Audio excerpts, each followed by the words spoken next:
sem ta sistem bil malo zakompliciran uvesti, ali se vam ne zdi?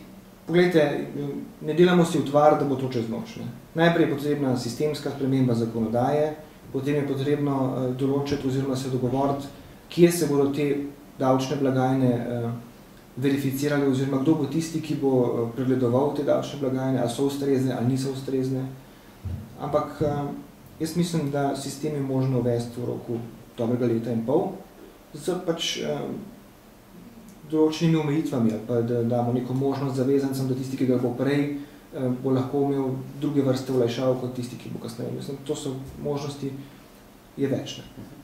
Pri tem sistemu pa še nekaj zanima. To je samo pogled v blagajne tistih, ki prejemajo denar. Nikakor verjetno tukaj ni v pogled v nekoga, ki je, na primer, plačal s kartico, kakorkoli, da je prišlo do nekih podatkov, ki bi jih videl davčni urad. Ne. Tukaj gre samo za pogled zneskov, se pravi izdanih računov in ni pomembno, način plačila ni pomembno. Ne? Vsa vrsta plačil, s katerim boste vi plačal, se bodo tako štela v tisti dnevni iztržek in davčna blagajna bo beležila samo te. Se pravi, končne seštevke na računu ali pa ne, posamezne postavke, nikakor pa ne, kdo je plačal na kakšen način. To je zavarovano. Okay. No, če gremo zdaj nazaj k gostincem, ne? Koliko pač teh nekih zneskov so lansko leto ali pa ne, v zadnjih letih gostinci utajili? Pri zavezancih, ki smo jih inšpecirali na način, da smo slikali račune, smo ugotovili, da je bil ta znesek več kot 60% storniranega prometa. Ampak vedeti morate, da to gre izključno za gotovinske račune in da je to bilo ugotovljeno ne pri vseh zavezancih. To, kako sem že prej povedal. Ne? Sicer je odstotek tisti, ki so se tega posluževali več kot 50%, ampak vseeno ne pri vseh. Ampak zdaj me še nekaj zanima. Se pravi, ko se utajajo davki oziroma ko se prirejajo te računi, ko se stornirajo večinoma čez dan nekako zaračunani zneski, kako se pa potem to prikrije? Načinov je več, ne? Zdaj, na kakšen način se to prikrije? No, vse to me zanima, morate mi malo razložiti. Računi, ki ostanejo na mizah, ne, praviloma, jih ali natakarji ali pa nekdo drug zbirajo, odlagajo na poseben prostor, naši davčni inšpektorji to nadzirajo. Potem pa seveda na koncu dneva se ta račun prikliče nazaj, pač s sistemom, ki sem ga prej pokazal, ali pa po številki računa, in se na ta račun namesto 5 postavk da samo ena postavka. Tako recimo beležimo. Ni 5 pic, ampak je samo ena pijača pa eno jajce. Ne? Ali pa do takih anomalij pride, da je nekdo kupil samo eno škatlo za pico brez pice. Ne? Ali pa, ne vem, veste, različni so sistemi, kako to pač se vsak poslužuje, imenujejo jih recimo avtomatski ali pa ročni, ampak prej sem govoril o seminarju v Innsbrucku, angleška davčna uprava je to ugotovila tudi ne, na svojem področju in kaj so naredili. Šli so v nakup 10 registrskih blagajn. Kupili so jih kot fizične osebe in potem te blagajne, navadne, do popolnosti proučili. No, na tem seminarju so nam pokazali možnosti teh blagajn. Zdaj bom na hitro slikovito predstavil možnosti ene. Super, proizvajalec je bil japonski, blagajna je bila na pol računalniška, imela je možnosti, ne vem, recimo, da 10 natakarjev dela naenkrat na to blagajno. In ko si predstavljate klasično tipkovnico na blagajni, ne, ki ima normalne funkcije, ne, zapravo, sok, ko je zvečer prišel tisti, ki je imel to možnost, ponavadi, ne, lastnik, je samo z rokam prijel tipkovnico, jo obrnil, na drugi strani so bile druge funkcije, ki so delovale na njegov ključ. Recimo, tako da, ni samo odšteval nazaj stvari. Seveda je potem lahko je na tem ključev, kar je hotel. No, kaj pa pri nas verjetno ne obstajajo? Mislite, da obstajajo take principi pri nas? Ja, ko sem bil še inšpektor, sem ugotavljal te zadeve tudi na terenu. Recimo, Casio blagajna je bila svoj čas ključ 15 se imenoval.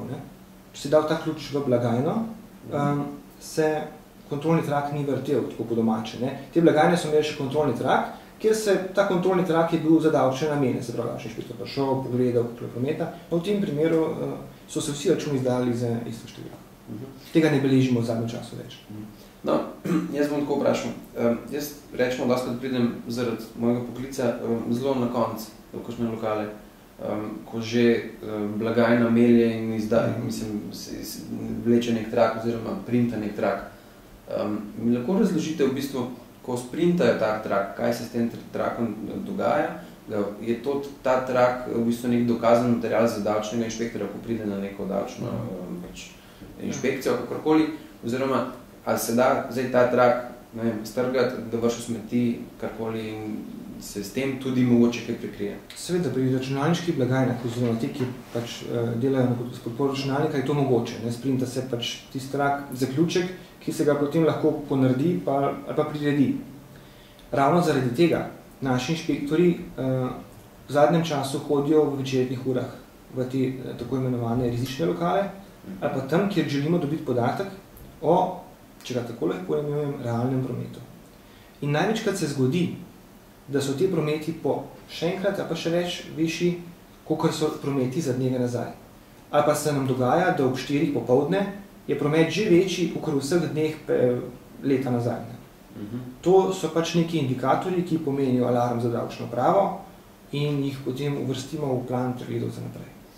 Kje so najbolj rizični lokali, gostinci rečemo, če gledamo Slovenijo? Je to Obala, je to Ljubljana, je to Maribor, je to, ne vem, ali je vse mešano, ampak... Glede, ne moram reči, ne moram to odgovoriti, ker težko bi zdaj rekel po okrajih ali po okrožjih. Ne. No, ampak jih največ beležite, ali pa jih imate največ pod nadzorom? Ja, beležimo jih po celi Sloveniji. Ne. Res pa je, ne, da so pa prometi pa različni, seveda, ne, od obrobnih lokalov pa do tistih, ko imajo prometov na dan to kot nekdo v celem mestu na obrobju.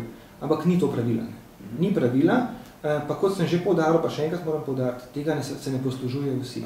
To pomeni, da se da je možno poslovati na normalen način. Res pa je, da če davčna uprava, oziroma če država, ne davčna uprava je že predlagala ministrstvu, ne bo zagotovila enakih pogojev za vse. Bo to zmeri težje. Ne. Ravno zaradi tega davčna uprava vztraja pri uvedbi davčnih blagajn in to za vse zavezance, ki poslujejo z gotovino. Jaz sem imel vedno, kot otrok sem gledal filme, še ko je bila v Ameriki prohibicija in se je v bistvu alkohol nekako kanaliziral v te lokale, ki pač se prodajajo ilegalno in tako naprej. Kako pa gostinci lahko utajijo davek pri nabavi surovin oziroma pijač in tega? Ali tukaj tudi beležite, lahko kakšne jih sledite, kakorkoli? Ja, poglejte, vedno mora tako biti, ne, če nekdo po domače povedano izbriše prodajo, ne, mora tudi nabavo, ne, oziroma ta nabava ne mora biti legalna na nek način, ker v vsakem primeru inšpektor bo prišel in izračunal vhod in izhod. Ne. Se pravi, tisti, ki to pač počno, morajo biti kar aktivni na obeh stranih, ne, pri nabavi in prodaji. Ne moreš ti sam stornirati prodaje. Bi pa apeliral na vse kupce teh storitev, ne, da država pač mora pobrati določeno število davščin. Ne. In če hočemo, da bomo na nek način plačevali vedno manj, ali pa to, kolikor pač moramo, moramo biti dosledni pa jemati račune z miz. Če že drugega ne, poglejte, lahko se komu zgodi, da poje hrano, ki mogoče ne bo dobra, pa bo mogel dokazovati, kje je bil. Ali pa bo naredil vodovod, ali pa karkoli v stanovanju, pa ne bo funkcioniral. Kako boš lahko uveljavljal garancijo brez računa? Težko.